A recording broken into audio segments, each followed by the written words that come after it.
Boko Haram kill people, the IPOB kill people, the bandits, so-called bandits, also kill people. So, as far as we are concerned, they are all terrorist organizations. Point of correction, Hello and what's up, guys? In this video, something shocking has just happened and Nigerians everywhere are reacting seriously to it.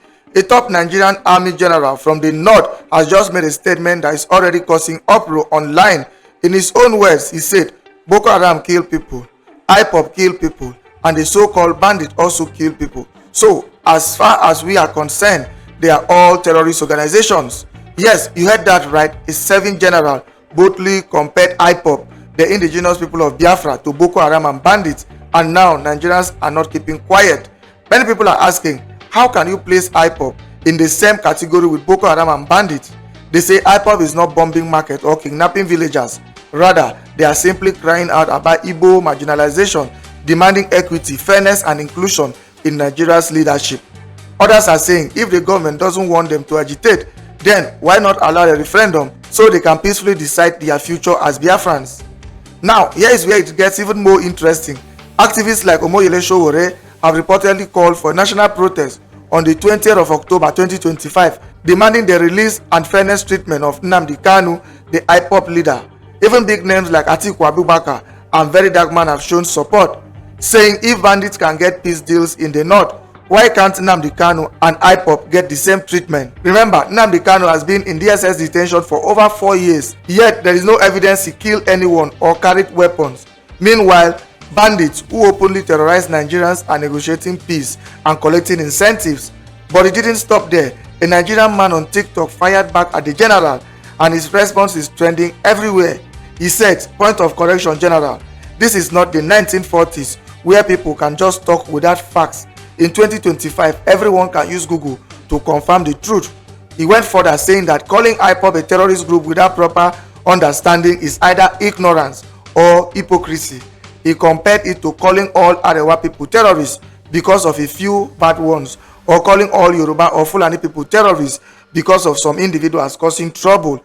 According to him, if the government can make peace deals with bandits and herdsmen, then it should also be possible to make a peace deal with IPOB. After all both are Nigerians.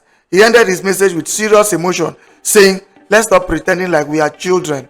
Nnamdi Kanu has been suffering in detention for years without committing any crime, while bandits who have killed thousands walk free and even negotiate with government. It is painful to see a general talk like this. Guys, this statement has thrown the whole internet into confusion.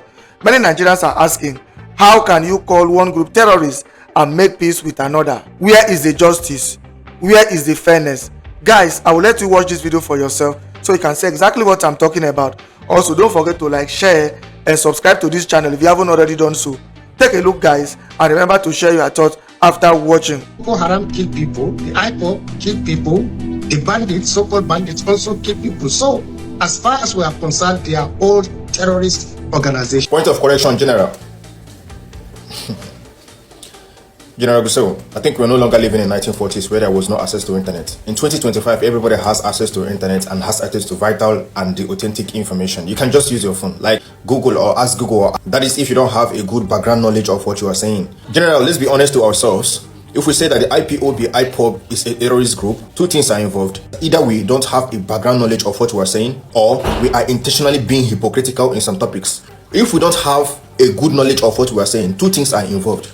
Either we are expected to go and get the knowledge, or we are expected not to say it at all. On the other hand, if we have a good knowledge of what we are saying and we claim that we are not being hypocritical in some topics, calling IPOB, the independent people of Biafra, a terrorist group, it's just like calling the entire Arewa community a terrorist group simply because there are some groups that are constituting nuisance. It's just like calling the entire Yoruba community a terrorist group simply because there are few groups in them that are constituting nuisance. It's just like calling the entire Fulani community a terrorist group simply because we have Fulani herdsmen that are constituting nuisance. But then if we are deliberately being hypocritical in some topics, it's still perfectly fine. Last, everybody is going to die no matter who you are. Nevertheless, if the government or any other board in this country term them as terrorist group, in Kwara State, the federal government or the state government is making a peace deal with bandits, a peace deal with herdsmen. the herdsmen telling the state government what they want, and the state government bringing their own what they want, they make a peace deal. So if the state government or the government is making a peace deal with bandits, then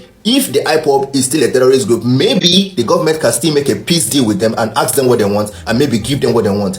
Let's not be acting like all of us are small bikini, all of us are small children. We are not small children. Nnamdi Kanu has been in detention for over 4 years now without committing any crime. But the government is making a peace deal with bandits that have unalived thousands of Nigerians. They are not even hiding their face.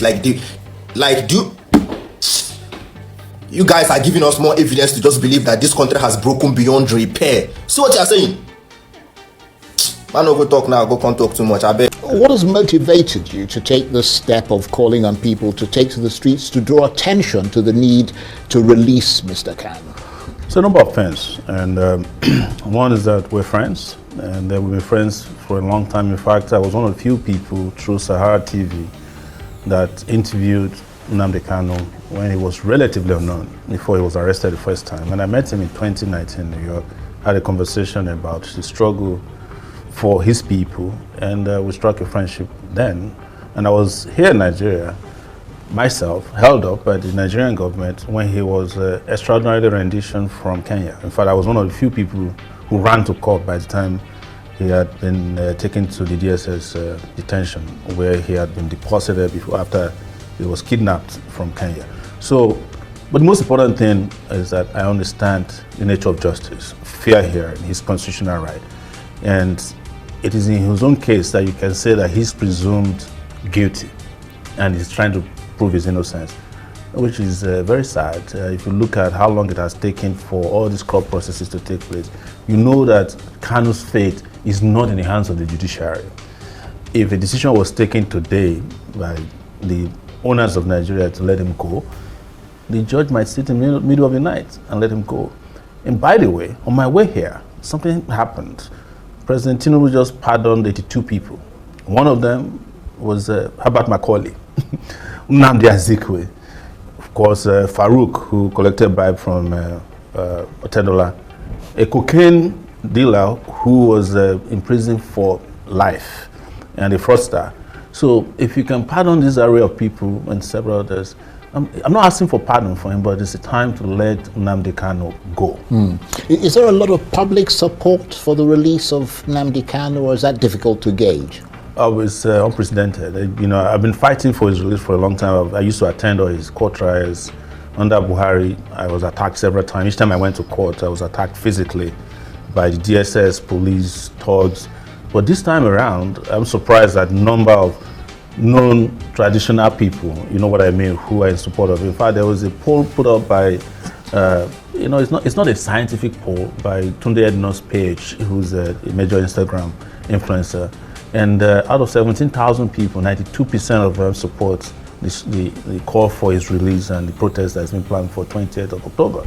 I understand you've tried to contact many leaders in the Southeast to take more public-facing action in support of Nnamdi Kanu's release. Have you been struck by their apparent lack of personal involvement and commitment to that cause? I'm not shocked, because I think on your show I once declared that Kanu's predicament, his ordeal, is as a result of some persons in the Southeast who took a decision that his release would jeopardize their political career and future.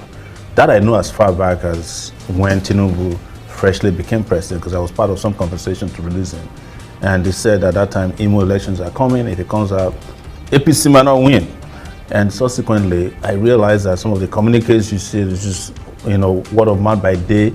When they go at night or when they meet Tinubu, it's likely that they have a different position. And when I started contacting them in the last 24 hours, I'm shocked. Some of them that I used to be able to reach just switched off their lines.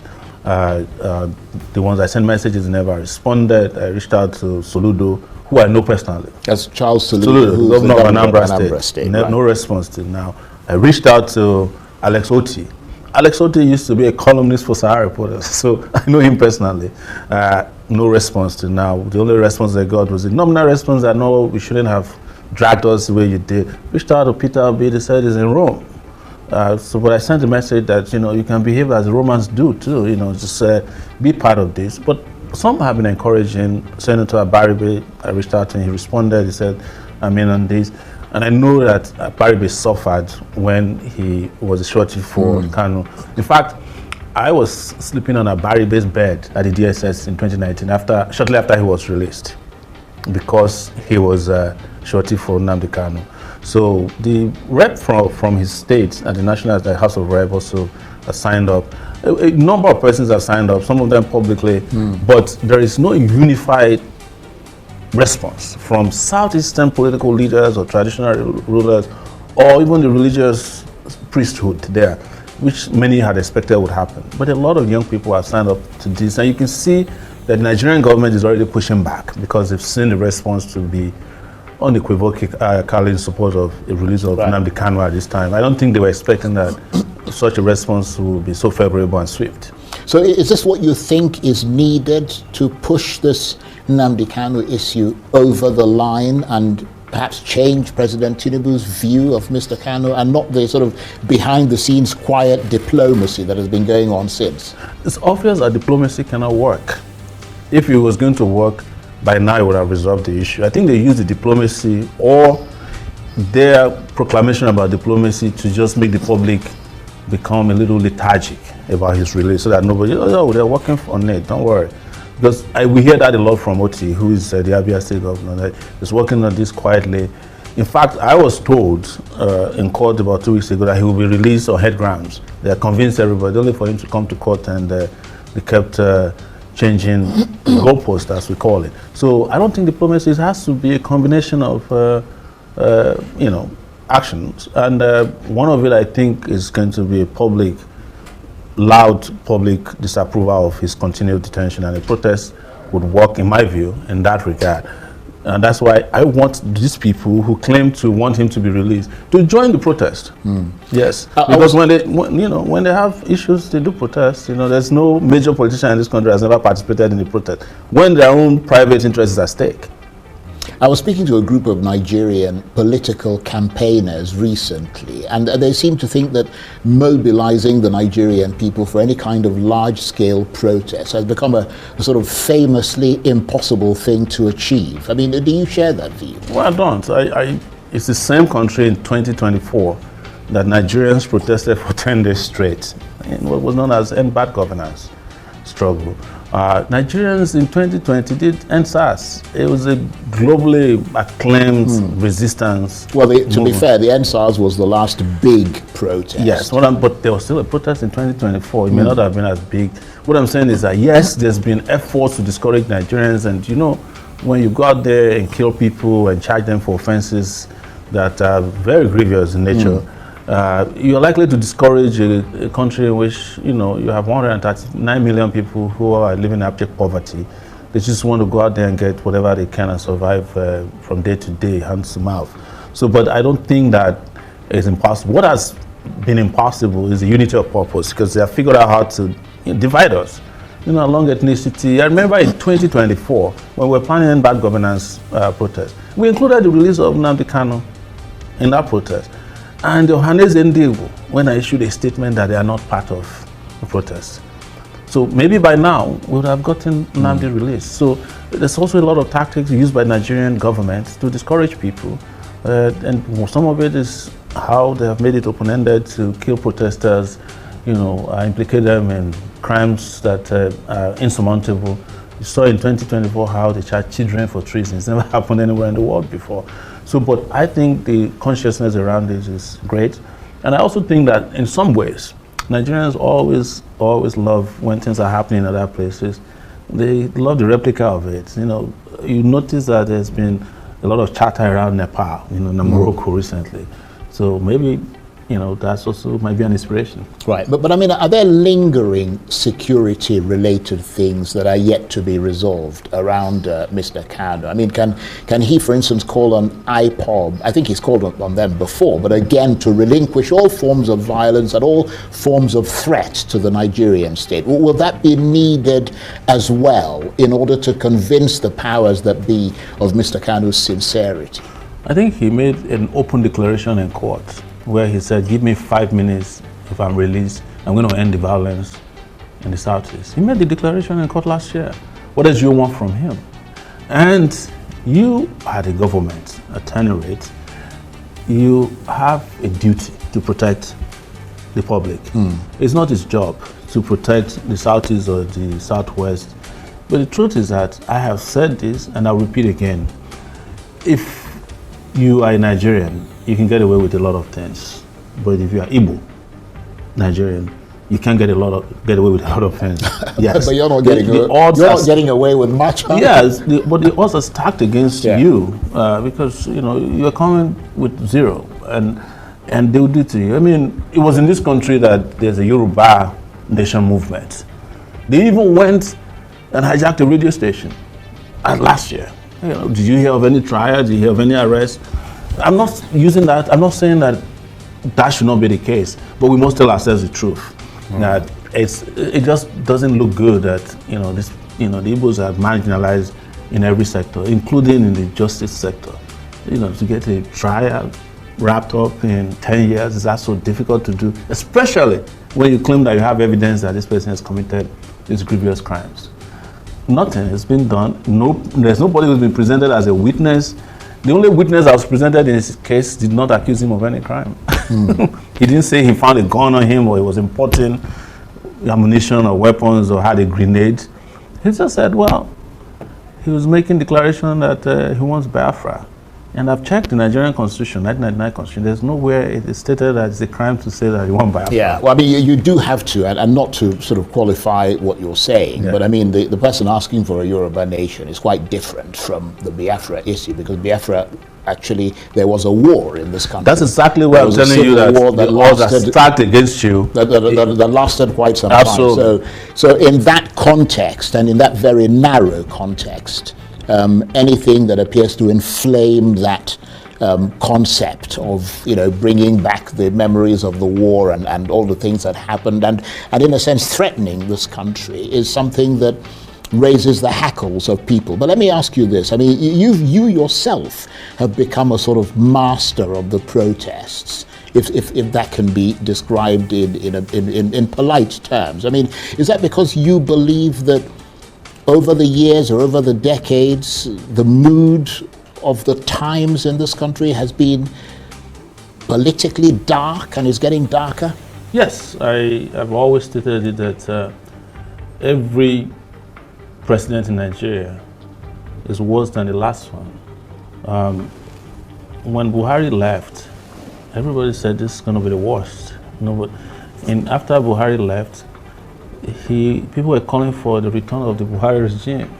So that shows to you that to be fair, I haven't heard a lot of people calling for the return of the Buhari I heard a lot of regime. people who said, well, I mean, in preference to the Atiku regime. I've heard people say, give us Buhari fuel price, give us Buhari's naira. Yes, I suppose in that sense, because the prices were lower. The same people also went and gave Buhari a rousing burial. So it doesn't look like they hate him. I was probably the only person who said, this guy don't deserve the kind of monumental, acclaim and cheerleading that followed his burial. But that's a conversation for another day, because it's no longer. But the truth is that the country is getting darker. The electoral process has become very Byzantine. Nobody believed that elections can deliver votes that bring about credibility, that they can be free and fair, and that it is the people you vote for that will get declared as winners of the election. Of course, you've seen poverty. Yesterday, they said, this is from the Nigerian government, that from 81 million people who are in abject poverty, we have now moved to 139 million, and we have 200 million people. So we're not making progress. That's the truth, either politically, economically, culturally, and socially. I don't see. Well, the government is disputing those sort of World Bank figures, and they would say to you, I'm sure you've heard them say it many times, that your view of this country is particularly melancholy and despairing. Well, they've always said that, and I've never been wrong. They've been the ones who've been wrong. My position on politics, economy, in the way the justice system works has been, right. I remember in 2019 when I was arrested in the charge for treason, I made it clear. I said, nope, this is going nowhere. And that's what happened. One day they came and withdrew their charges. So when I said to you that elections are not free, fair, or credible, or that they're allocating votes. I'm not lying. When you look at it, you find out I'm right. So no, I expect a lot of Nigerians would agree with you. So, and there, on the issue of Nnamdi Kanu that we're talking about today, I've always stated that this trial was not going anywhere, and it hasn't gone anywhere. And that's why we're asking them to stop wasting resources, time, energy, and emotions on this, because the DSS spent millions of naira to come and carry out this charade in court. They have to lock up every street just to come and seek an adjournment. And would you say that that dark theme that you talk about, that kind of overshadows this country, has resonance for many Nigerians? I mean, you do have a huge following, but do they see this country as darkly as you do, and that sense that everything is about to explode? They see it even more than I do. That's why they are living. That's why most Nigerians, whenever they have the slightest opportunity to leave Nigeria, you don't leave a place that is that's going to explode. I mean, that's making progress. You stay and wait for it to see the progress happen. If this place was promised land, people will be coming in. But because it is not, people are leaving, you know. The only people that are left in Nigeria are people who are stuck in Nigeria. Now, probably people who are dinosaurs, who can't go anywhere because they can't sense danger. But you're not stuck in Nigeria, are you? I'm likely stuck. This is my passport since January. But even if my passport was not seized, I'll be here. You know, that's a decision I took a long time ago. Even though I have a right to move freely around the world, that I'm done with being, you know, having a career in being, you know, an exile or, you know, being in another person's country. Yeah, because why did we go there in the first place? We travel 12,000 miles just to go and drink drinkable water in America, enjoy electricity, drive on good roads, get good jobs, send our children to school. That's why we all leave this place. If we have that over here, nobody will be a second-class citizen in the UK or anywhere in Europe. Those are the basic reasons why we leave this place. We go and seek hospitals that work. We go and drive on roads that don't kill people. We don't want to live in darkness. We don't want our neighbors to cut our necks off because of insecurity. We don't want our police to jail us when we haven't committed any offense. That's the reason we leave. These are the basic reasons why Nigerians are living in droves. If those conditions are in place, people who have left will return by tomorrow. Some of them will return without taking a single bag of clothing to come back. But Nigeria has denied them that opportunity, and it is because of that darkness that is hovering over Nigeria almost perpetually, day and night, that people are living. That is their own way of expressing that things are not good here anymore. Well, on that rather dark note, I want to thank you very much indeed. Omoyele Sowore is a human rights activist and former presidential candidate. Always good to see you, and thank you for coming here. Actually, free Nnamdi Kanu now. All right, so I see Omoyele Sowore, they organized protests for the release of Mazi Nnamdi Kanu, and surprisingly, Atiku Abubakar also say we are marching together on the 20th of October. We are marching to Aso Rock to demand the release of Nnamdi Kanu. It has been long overdue, to be very, very honest, because it is pure injustice. Now, in the north, you don't give amnesty and you set up a peace deal with terrorists who enter villages by people. Do you understand? These people where they buy include Nigerian army, Nigerian police, Air Force, Navy, our military men. These people don't buy them. These people are proper mercenaries where get guns. They're involved in kidnapping. They could enter villages, carry young girls from the age of 10 up. From the age of 9, 10 up. They'll pack them, enter inside bush. They'll sleep with those girls. They go knock them forceful entry. Some of them go born inside that bush. Those children now, they'll come raise them again to be terrorists. And at the end of the day, these people were not supposed to buy, when I bring them, give them peace deal, when I give them amnesty. Then on the other hand, there's a guy called Nnamdi Kanu, where when I say when I carry for treasonable offense, when I say in the instigate violence, you understand? And you say he said a couple of things, right? But guess what? This one no do waiting those other ones too, but you keep him for prison. Do you understand? What are you keeping him for? And most of the things you are alleging that he said does not have proof. That is why we never be prosecutor up till now. We still the debate for court for over how many years. But this is number one. Number two, you see, a lot of you don't know that this Nnamdi Kanu matter has a lot to do with some politics that is not politics. In what sense? 50% of the people keeping Nnamdi Kanu in detention is actually some of the Igbo elites, some of the big business Igbo men that don't want him to come out, right? It's not just the government alone. Some of the big business Igbo men, because they see it as, Omo, if this guy comes like this, our business is under threat. Because his fights, if this in fights continue, bro, it's gonna be a problem for us. I don't know if you understand. That's why you see that the big business Igbo men, they will not put their mouth, they will not lend their voice for Nnamdi Kanu. See him as even their media spaces have been controlled, right, by this elite. You shouldn't talk about Nnamdi Kanu or talk about his release. Do you understand? Now when we say they won't go protest now, we're not sure. Right? If any Igbo won't try to join, it gets media team where they don't set up. Those media team will just go online, go the right, say they are planning to set the Igbos up so that if they go and protest, they go by them. They want to reduce the numbers of the Igbos. They want to. That's what you see all over social media. Sowore has been used so that you will draw the Igbos out. Let the government. I will expect that to come soon. The Ohaneses.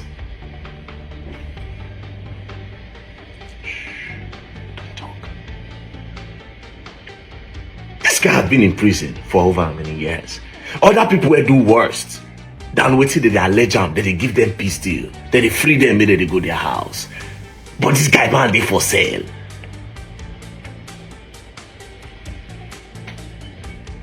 But anyways, 20th is the date. Oh no, the Nigeria. 20th is the date. For me personally, what am I trying to say? From my own angle, right? It's simple. It's injustice against him. If you are giving people peace deal, for people who do bigger crimes, he deserves a peace deal as well. Yes, leave him alone. Free him. Let him go back to his people.